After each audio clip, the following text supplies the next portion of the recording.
I started going, gosh, if I could just raise $3,000 the month of October, because it was coming up, I could effectively give 27 women in the West Valley a screening mammogram if they don't have insurance. I can definitely say that you're highly favored because we really do need more people like you, right? Like if you were gone right now, who would be leading this charge? My mom laughed death in the face. September the 6th, I got the call that the cancer had metastasized to my bones. There is light at the end of the tunnel. And you've got to make sure that your mindset is going to get you to the end of that tunnel.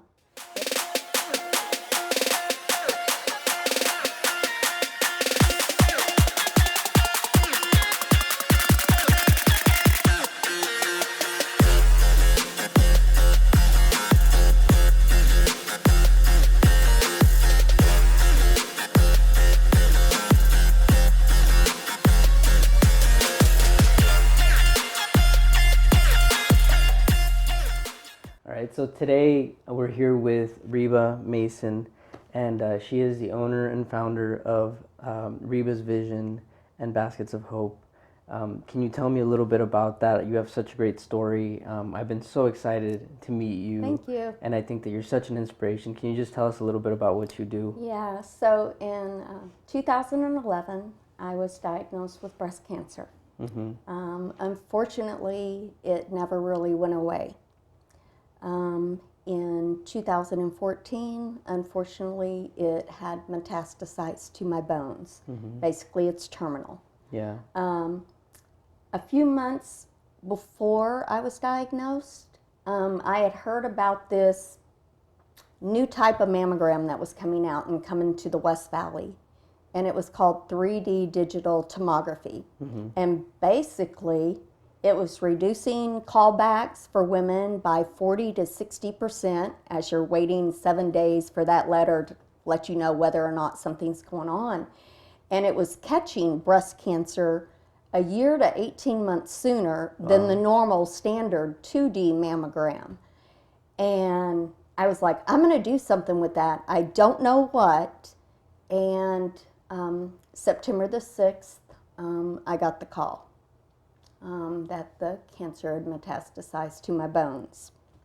Now, don't get me wrong, I had a really good pity party that night before I went to bed. And at 2 a.m., I woke up and I had two visions. I was the marketing director for Texas Roadhouse in Peoria, which meant I was the community voice and reason. And I was out there with them. And I started going, gosh, if I could just raise $3,000 the month of October, because it was coming up, I could effectively give 27 women in the West Valley a screening mammogram if they don't have insurance, because at the time it cost $111. And I thought, my community, as I called it, and my family, they would bring me in gifts, roses, blankets, hats, scarves, you name it, they would bring it into me. And I thought, wouldn't it be great if the community could do that for the other women here in the West Valley? Yeah. And that's how Baskets of Hope was born. And all this was while you had cancer yourself. Yes. You were out there thinking of others. I was thinking of others because I wasn't. My mom was diagnosed with breast cancer and she fought it for 18 years. Yeah. She actually worked at the cancer center where she was receiving treatment. She was a volunteer. And she would tell people, she would have her chemo treatment and downstairs and go upstairs and run what they called the Patient Advocacy Center. And it was all volunteer. And she used to tell people, I don't have a terminal illness. I have a chronic illness that can be managed with faith and medicine. Yeah. And I love that. I love that. That's yeah. And she lost her battle February 24th, 2014. So I do know that it was my mom that gave me these visions. Yeah. And so she had They gave it to her as being terminal too. Yeah, And how long did she last before? about 6 years. Okay. About 6 years, but it came back 4 times. So it's another one of those where it never really went away. It Yeah. just, and when it came back the last time, it was in her spine and then went to her brain. Yeah. And once it gets there, there's not a lot they can do. But she was always still. I'm sure through the very end, she was Yeah. just always Yeah. looking after others and, Yeah. and doing as much as she could. Yeah, I saw her on Valentine's Day, which was February 14th. I have a picture. It's her and my aunt. My mom's a twin, and it does run very hard in our family. And they're sitting in bed, and my mom is just laughing and having a ball. And they're just wrapped in each other's arms, and they're just laughing. Yeah. My mom laughed death in the face. Yeah. I feel that is the true example of the people that are most necessary in this world. Yeah. When I saw like even Kobe Bryant's death, right, the world is sad. And whoever can bring the joy and the happiness, because it is something tragic that happens, Yeah. but for her to be laughing in the state that she's in, she is the definition of what a leader really is, right? Yeah. The person who brings the people forward when they need it the most. Yeah, and so, like I said, my original goal was $3,000, and it was what these little silly bracelets, Texas Roadhouse Peoria, stomping out breast cancer and fight like a girl. Yeah. We even had some men ones made, and I thought, well, I have to get donations for this many of them to raise $3,000. And then it kind of, we started, my poor managing partner had no idea what to expect. And I was like, oh, I'm just going to set up a little table and help raise funds. Well, I turned the Texas Roadhouse pink for the month of October. And the way the community got behind us was amazing. And then it's just gone on from there. In 2016, with the new Obama laws that went into effect, healthcare, a lot of the resources for women were taken away, i.e. gently used wigs. You could walk into any cancer treatment facility and say, I don't have the money for a wig. And they would have supplies of gently used donated wigs. Yeah. And that stopped. And so I kind of took that over. So I am one of the few facilities that you can walk into and call me and set an appointment, and you can get gently used, or 90% of them are brand new, wigs, prosthesis, bras, hats, scarves, lymphedema sleeves, you name it. If I can find it, I'll get it for you. I've sent wigs as far as Mexico, down in Mexico, and all the way up to Canada and across the United States. No woman should ever be denied, that dignity. Yeah. I did not know it, but the Hispanic culture, a woman's hair is a sign of virtue and, being a woman. And when they lose that hair, they're actually shunned by the community, some of them. And I also found out that Maricopa County, especially the West Valley, had the standard 1 in 8 women will get breast cancer. 1 in 29 males will get breast cancer also. It's not gender specific anymore. Here in Maricopa County, it's 1 in 5.5. And we have one of the highest rate of uninsured here. Because if you're living on a fixed income, even though you have Medicare, they are cutting back. Once you reach 60 now, you only need 1 mammogram between the ages of 60 and 65. That's all your insurance will pay for. The age of 65, unless you have one of the premium policies, you don't need another mammogram. Is a woman's life even though she's 6'5", does she still not have something to give? Yeah. And there are women that are younger. They say you need your first mammogram at 40. Mm-hmm. I received a blood test when I turned 40, and I found out that I carried the gene. That was my birthday present my mother gave me. But insurance will fight you tooth and nail. Wow. There are so many women now under the age of 40 that are being diagnosed with breast cancer. And so it's just this cause that is so near and dear to my heart. I hate to say it. Cancer will take my life, but it also changed my life. Mm-hmm. It's to see women come in crying because they don't have any hair, and to walk out with 2 or 3 wigs if I have enough. Yeah. We're women. We want to change our hairstyle every day.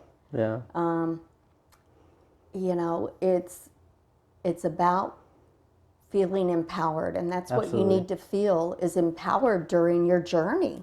You know, because I always tell women, you know, they're like, I've been diagnosed with breast cancer. I go, please don't Google.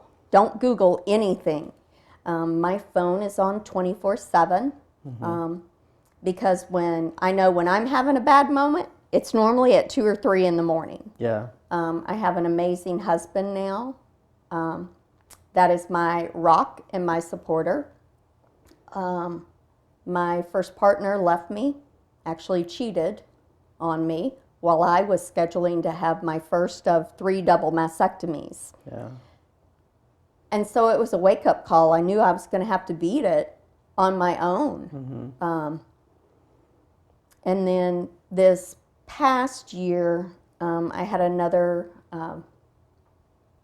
come to Jesus moment, as I call it, and I died. I was brought back, and I started hearing about our first responders. Yeah. 1 in 3 first responders, whether it be fire, police, or EMTs, will be diagnosed with cancer during their term of service. And I immediately thought of Ed with Firehouse Subs, and I called him and I said, I want to do something. I don't know what, but I'm going to do something. And then again, I thought of a fashion show featuring first responders and breast cancer survivors and warriors. When I heard about a firefighter that was denied coverage 3 times, and he was specifically asked, in order for us to cover you, we need to know which specific fire gave you cancer. And some little bald-headed lady was there for that meeting, and she stood up and said, why don't you ask me when I got breast cancer? What specific caused me to get breast cancer? I know. And then a couple of calls were made to the media, and lo and behold, he got coverage. And I wanted to do something for them. They are the ones that are running in when we're running out. Mm-hmm. You know, they put their lives on the line for us, and they hold such a special place in my heart. Yeah. And I thought, a fashion show. Who wouldn't want to come see firemen, police, and EMTs and women that are winning the battle with cancer walk down a runway and celebrate their life? Yeah. So I got a hold of Ed, and I said, wouldn't it be great if we could raise, and I go $30,000, because I always start low, and then Ed's like, oh no, we'll raise $50,000. And we would split the proceeds. The $25,000 that first responders decon would go to supply the decon kits for the fire departments that don't have it in their budgets. Yeah. And a decon kit, I tell people, go back and watch about a month ago on Chicago Fire, they had a whole episode about carcinogenic cancer. And I was telling everybody, watch this. If you DVR it, watch it. And it shows them, you know, they've got like wet wipes, but they're special, and it's pulling this black toxin out of their skin, and they put it on their jacket, and it like bubbles up black, and you can actually see what the real color of their turnout jacket is supposed to be. And it's not that they're breathing in the stuff, it's that they're wearing it. Yeah. And so Ed was like, yeah, I like this idea. And I was like, yeah, let's do it. So we are doing it on May the 21st. It's a Thursday night at Arizona Broadway Theater. I'm in the process right now of looking for first responders that are currently battling cancer or have battled cancer. Yeah. My guess is if they got cancer while they were working for the fire department, then it's carcinogenic. Yeah. I have my women, but we're always looking for people that want to help. Yeah, absolutely. We have quite a few smaller sponsors. We're still looking for our title sponsor, which is $5,000. And it's going to be an amazing evening. Macy's Glendale at Arrowhead Mall has generously going to allow the fashions to come from them. MAC Cosmetics has graciously said that they will send the ladies over that afternoon, and they will have a staff there, and they will do their makeup for them. Yeah. So we're just going to make it a celebration of life. Yeah. And it's called the Red, Pink, and Blue Fighting for Our Lives fashion show. Wow. You are this person who assembles all these people for such a great cause. It almost seems like everything that you do, that you touch, is going to benefit someone in some way or another. I just wanted to touch up really, really briefly. You said that you died. Yeah. And we kind of just passed over that, and that's such a big thing. Can you go into that just a little bit? Because I have just one thing that I need to say about that. I wear what is called a pain pump. It's an internal pain pump. It is filled with Dilaudid. I am past the pill point. I am in extreme pain from the bone cancer. My bones hurt. They break real easily, and this helps control the pain. On July the 10th, I went in to have what they call a medication refill, where they pull out the old and they put in new medicine. They missed. Instead of it going into my catheter, it went directly into my body, 15 ml of Dilaudid. I don't remember driving. That's the scary part for me. I somehow ended up at Macy's. It's my favorite store. The more we talk about Macy's too, like I really do have a newfound respect for them too. They're amazing. God played an important part in that, because some reason or another he directed my truck to go to Macy's instead of going home. I had only been in Macy's about 10 minutes. I don't remember anything. They said I fell over a rack of clothes. Wow. And I stood up, and they said somebody asked me if I needed help, because I know a lot of people that work there, because I'm there all the time. They call me the shoe lady. And I said, no, I'm fine, don't call anybody. And then that's all I remember till 2 days later. They said that a call went out. All the managers were in store that day because they were having their meeting to bring in Christmas in July to start planning. So they were all in there. Macy's is very diligent. All their managers for all their departments are required to learn CPR, and they have to take a refresher course every 2 years. They were there. 4 women performed CPR on me for 13 and a half minutes. God also played a part. I have a very close relationship with the Peoria Firefighters Charities. Glendale was busy. It rolled over to Peoria, the response call. They said when they got there that the engineer, Brad, he said we actually had to step back because we were like, oh my God, it's Reba. And then they took over. I had enough medication in my system to kill two 350-pound men. Wow. The emergency room doctor and the neurologist came in and told my husband, we don't know why she's still here. You should be burying your wife and not going up to ICU with her. Yeah. And that made my commitment to the fire department and to Macy's even so much stronger because of what they did. I would not be here right now if it was not for these 4 women and then the engine 192 of the Peoria Fire Department. Yeah. And what was funny is everybody on that truck and the EMTs I knew. 2 of them, when I first met them, they were cadets. And now they're full-blown working for Peoria. So God played so many roles that day. You know, I had no idea how my life was going to change after that. Yeah.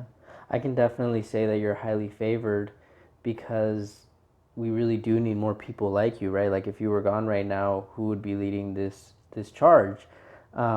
If somebody right now needs help, right? Because you said you go into Mexico, into Canada.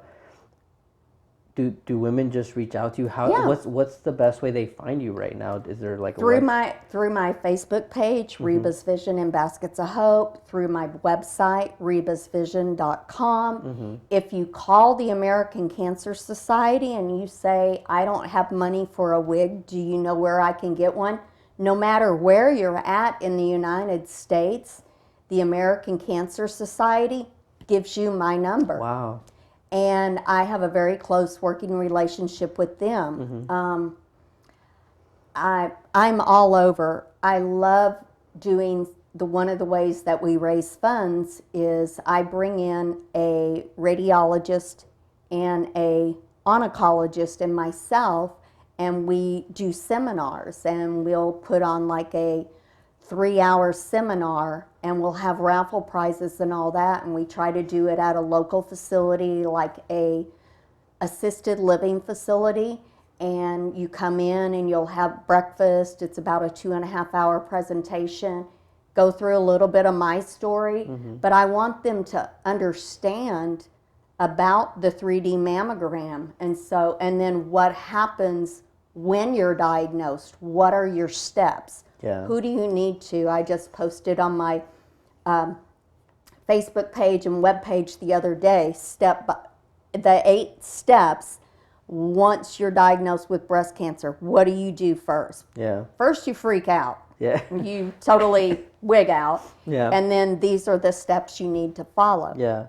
I was going to say, so the top questions that women have when they are diagnosed, what would you say the top 3 are, and what would you tell them to think, like instead of going the opposite direction?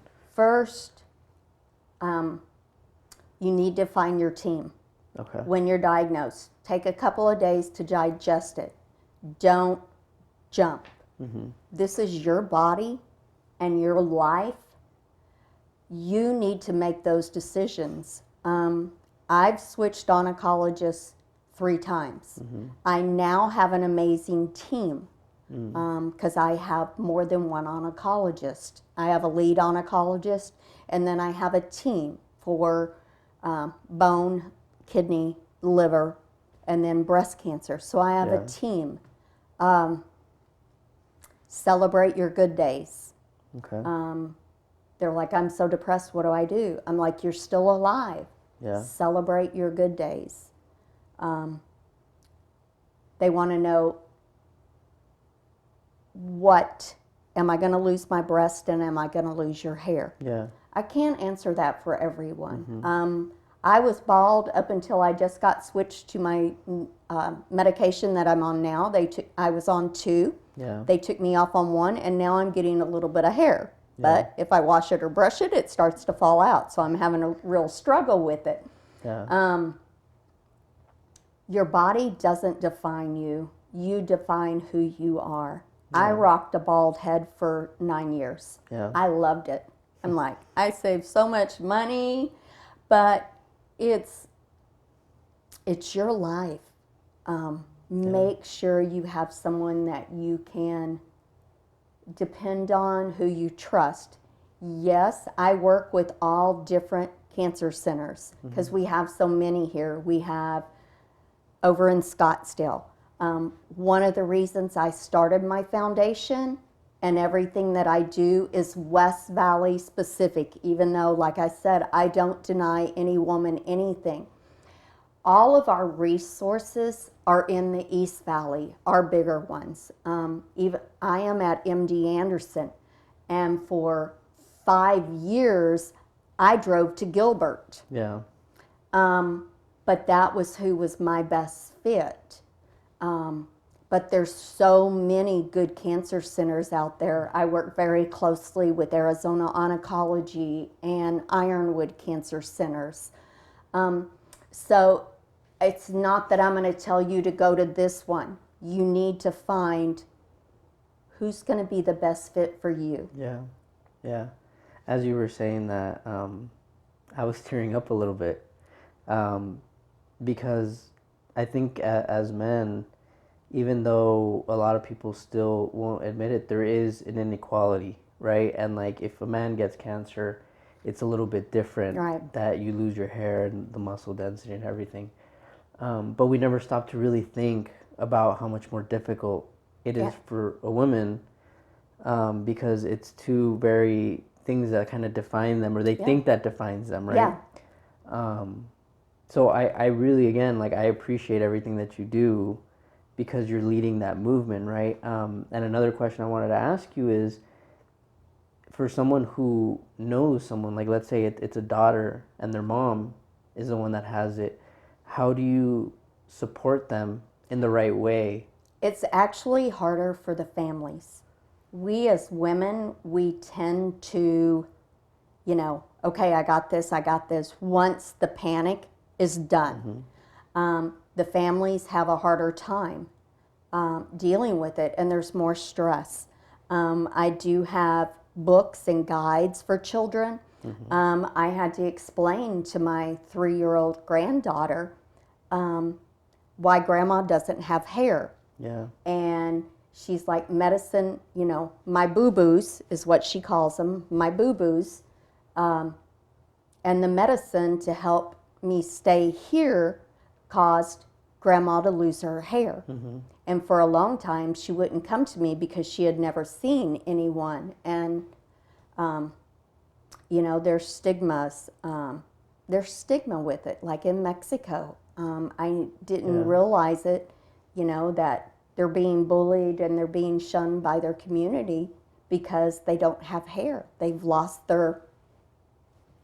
what makes them a woman. And that shouldn't happen. And that's what those baskets of hope are. Because when I'm having a really, really good day, man, I've got makeup on, I've got big blingy jewelry, the more crystal, the better. And I'm out and I'm parading around. Yeah. And when I'm having a bad day, I have like 30-something Afghans and quilts in my house. I am curled up in a blanket. I'm not getting out of the couch or off the couch or out of bed. And my husband has learned when I am feeling that bad, he needs to step away. He'll be coming in and checking on me, and I don't want that. He knows what's going on with me, and he knows that I just need to get through it. He is there, and that's what you need to be. You need to be there for them. You need to be the one that's going with them to the appointment. It's harder when you have like a teenage child. You always need that person, because when you go into the doctor's office, you've got so much going through your head and they're giving you so much information that it's just like you hear blah, blah, blah, blah, blah, blah. And so the centers are getting better. They're actually putting on what they call a chemo class right before you go through chemo. You go and you spend the day and you learn about chemo and what's it going to do. Yeah. So it is getting better. Yeah. The West Valley, we have a little bit of a ways to go. That I think could be something that you could really help someone understand. When you hear the word chemo, I mean, nobody really understands like how bad it is or what to expect. Is there something that you would say to someone that it's like, you know what, like this is exactly what it is, so that way it could like debunk some of the fear that might come with it? I'm on my 9th chemo. Yeah. It is a pill. It's kind of what you call it's a chemo, but it's a maintainer. It's not going to get rid of my cancer. Yeah. It is going to prolong my life, hopefully slowing down the cancer.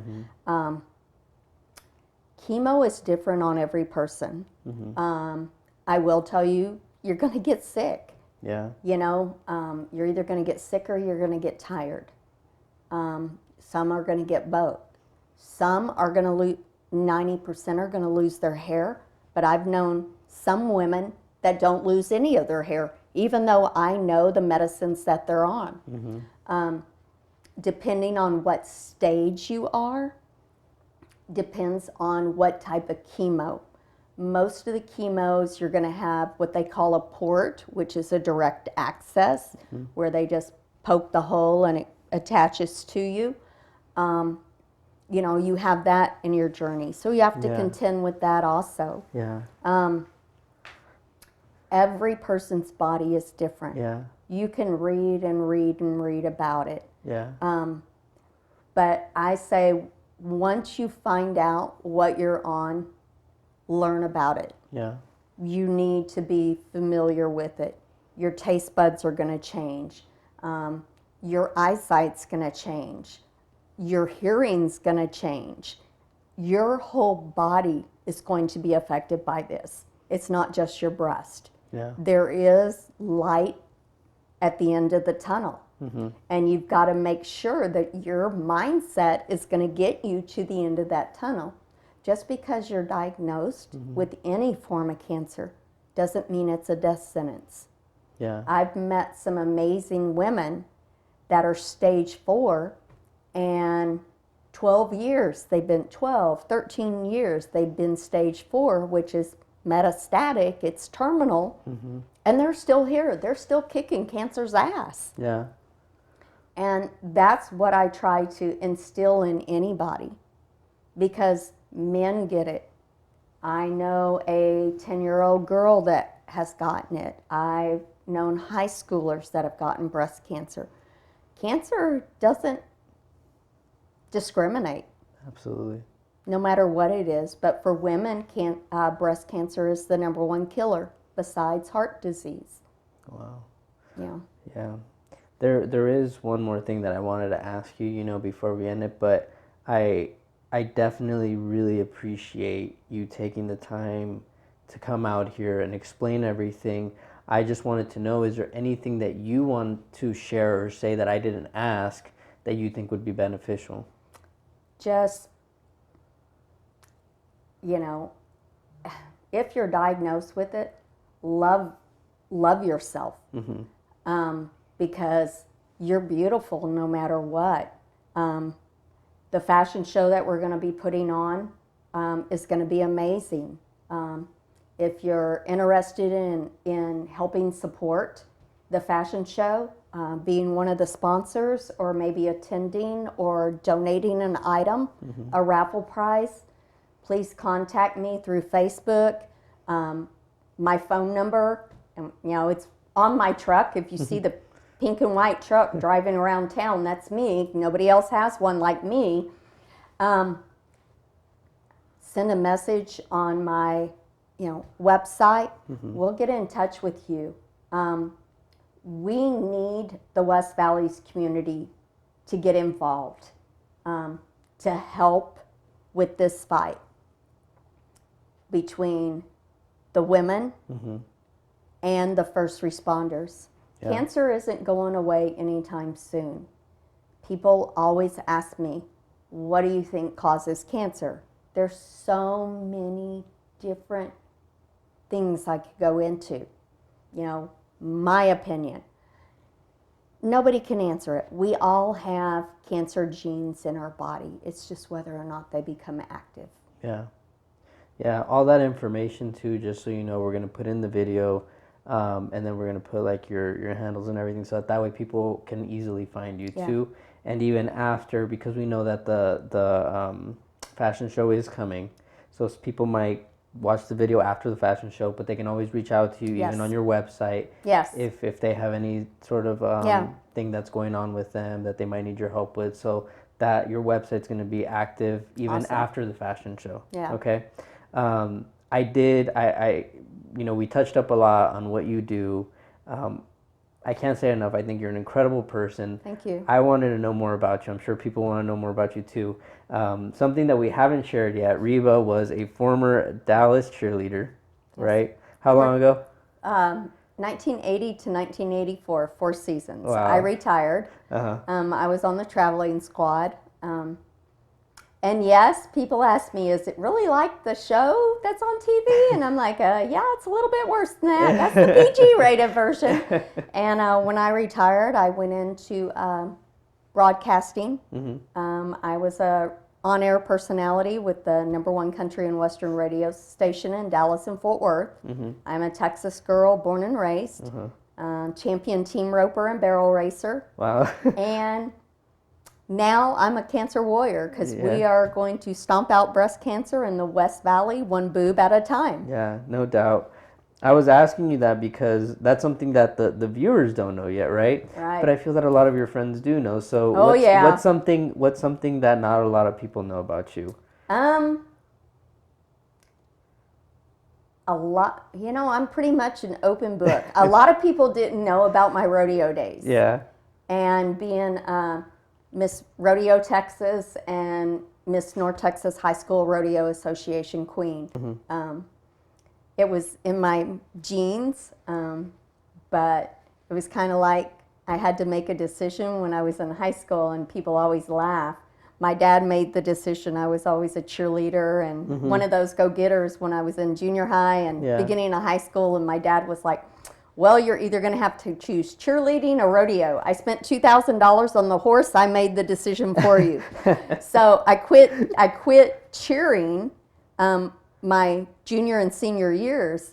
And my girlfriend, who was a cheerleader, she wanted to go try out for the Dallas Cowboy cheerleaders.